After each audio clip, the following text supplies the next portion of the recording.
Hey guys, today I'm going to be building a Reil propane burner. That's R-E-I-L, I think, not real.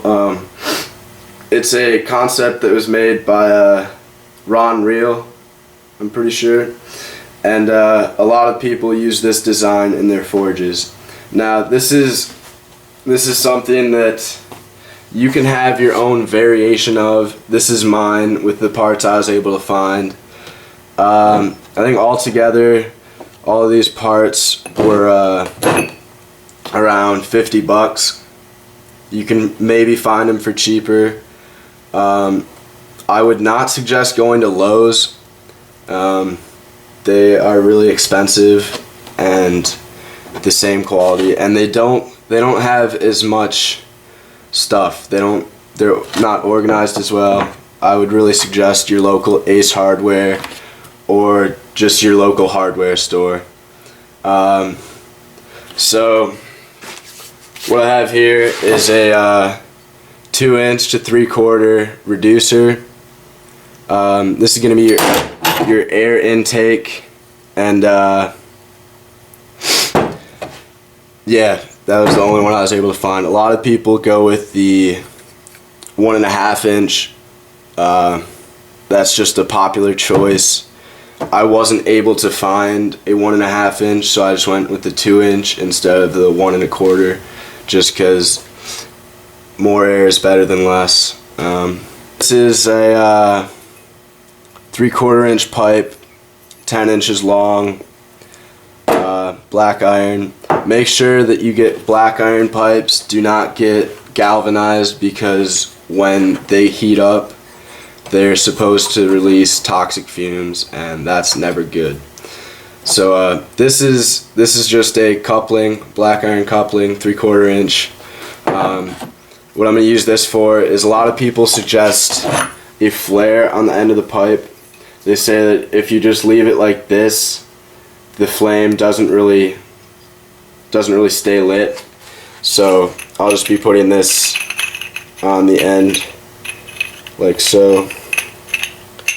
The threads line up, just to give it a little flare. So this is going to be your basic burner design. This end is going to go in the forge, obviously, and this is going to be your air intake and where you put the gas. So that's that construction. Now next I have a series of brass pipes and fittings. This is going to be where the propane comes in, and it's going to be spit into here and come out. So this is a 1/8 inch pipe. You can go a little bigger if you want. Doesn't really matter. It's just when this, if it's bigger, you're going to get less air going in, and it's just up to you. It might not burn as well. So this is going to be a cap on the end, just to close the end off. This is a 1/8 to 3/8 reducer coupling. So that's going to go on here, and that's going to size it up so that you can fit on to the propane tank. So this is just a nipple. It doesn't really matter if you get the longer ones or the shorter ones. It just has to be a connector. This is a regular ball joint valve. It allows you a little more control over how much propane is going in, and yeah, so that's gonna go on here. This is just a dry fit. I'm gonna go back. There's a few more things I have to do with. So over here at the drill press, we got a vise just to hold this still. Make sure that you have oil for your drill bit, because when you're going through iron, if you don't have oil, it heats up and it'll dull your bits. So you don't want that. Before you drill, you're gonna want to put a mark on it with something pointy. If if you have one of these, that's what it's for.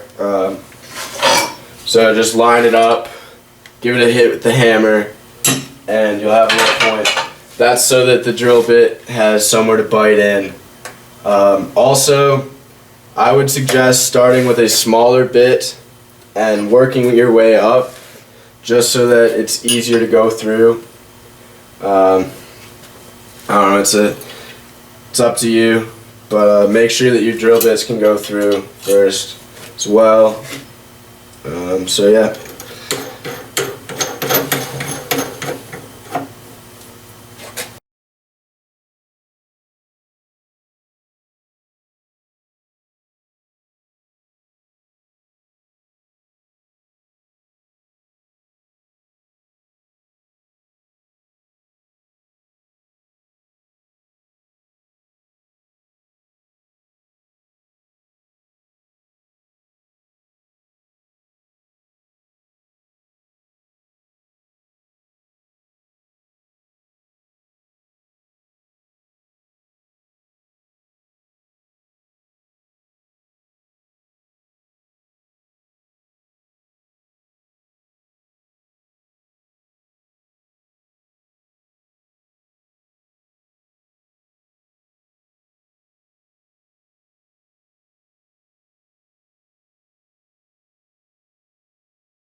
So back here we have the drilled air intake.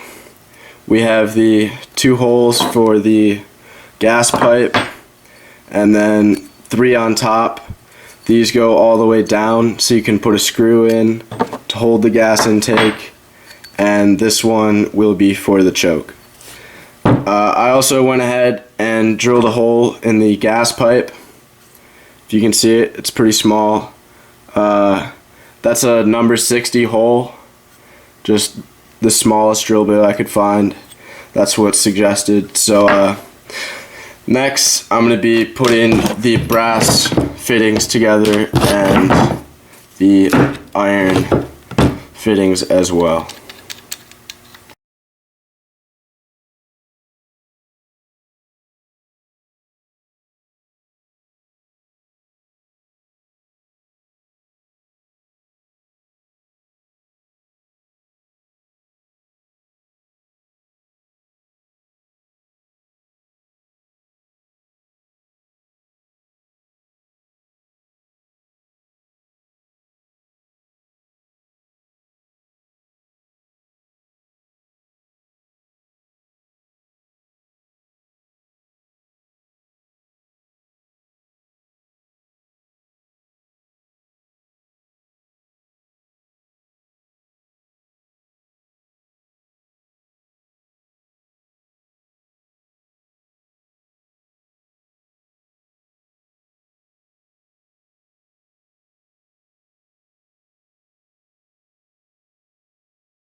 Alright, so before you put your pipe in, I had to unscrew it to take it out. But you're going to want to thread one of these holes. You can just use a regular tap and die set. So yeah, and then you're going to want to find a bolt or a screw that fits in. So right there.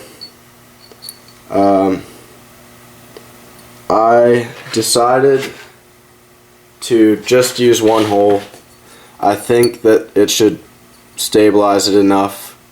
I don't really care too much about the rest. And then I'm going to put the choke on the same hole.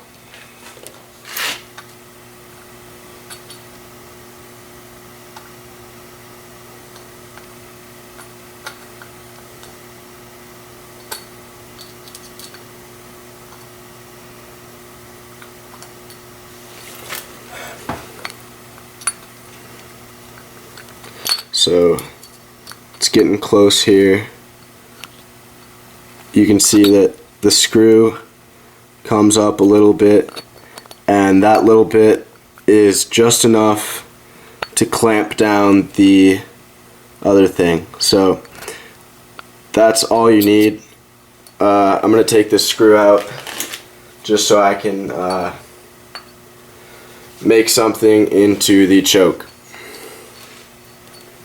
When you're making the choke, it doesn't matter what it is, as long as it doesn't melt and it doesn't burn. So I'm going to be making a clutch out of this scrap metal that I just found around.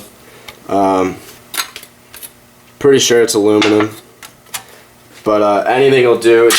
It doesn't get that hot up top. So whatever you choose to use, just cut it out in kind of the shape of the opening.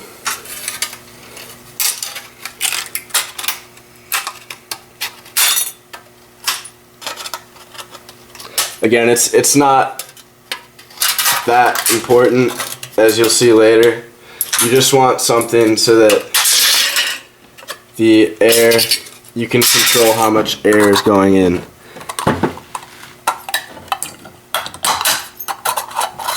So that's good enough. That right there, just a little piece of metal, just goes over the top. So then you're just gonna want to put a hole in it, scissors or something. Just poke a little hole.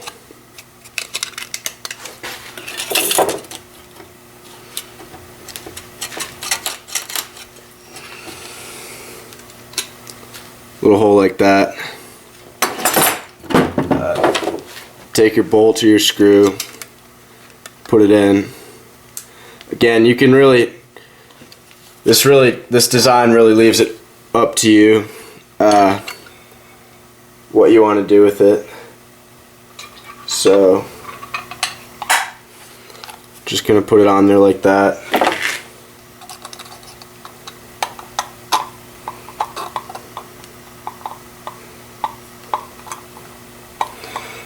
And screw it down.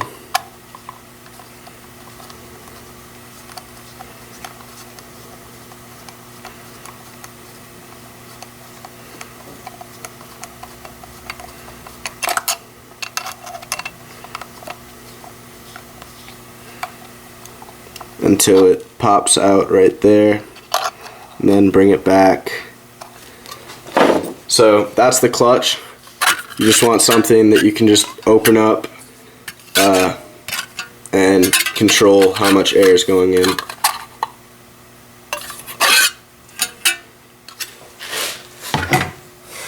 And then take your air again. You're gonna put it back through.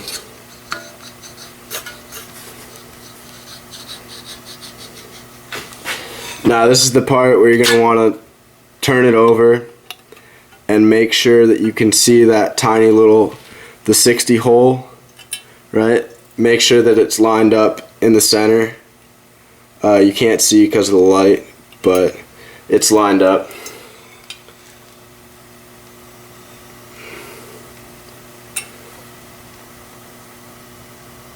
And then you're going to want to tighten that screw a little more until it comes into contact with the pipe, and just make it snug. Doesn't have to be too tight, just to hold it in place. So there's that. Got the choke, right, goes through, and then you can go on and put everything back together.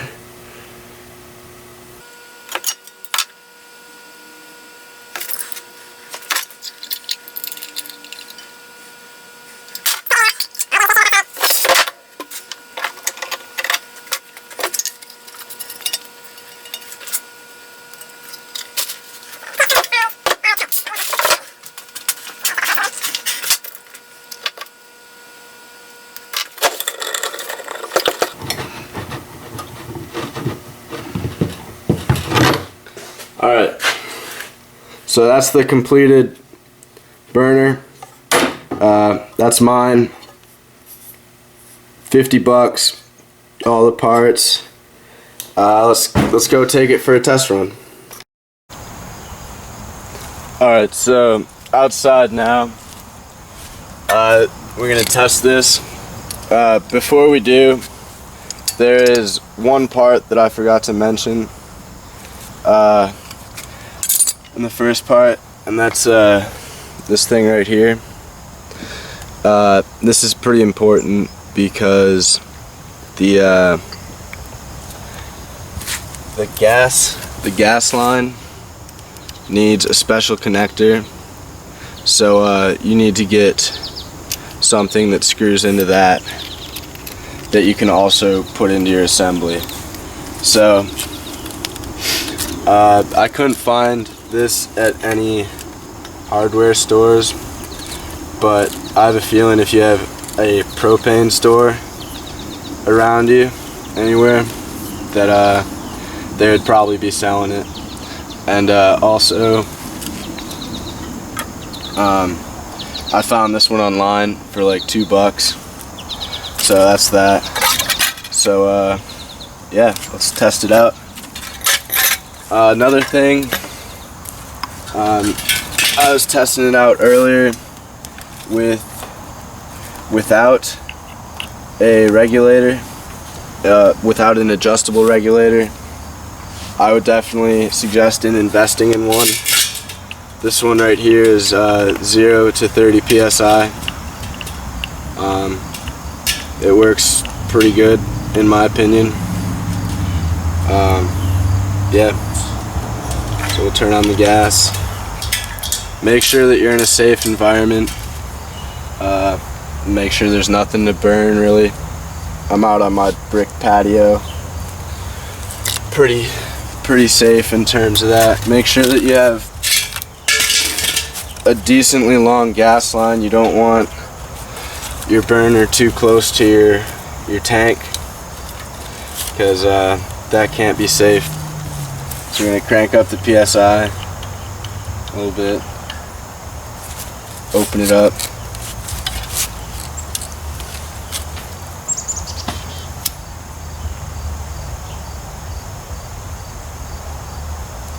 A little more PSI, more pressure. And there you go. I don't know if you guys can see that, but get up just to where you want it, and yeah, I'll burn these leaves just so you can see. It's going pretty good. So yeah, hopefully this will get my forge up to welding temperatures. I'll probably be building the forge sometime next week. I'll probably post a video of that too. So thanks for watching. Like is always helpful. I don't ask for subscribers because this is gonna be my first video. So yeah, you can see the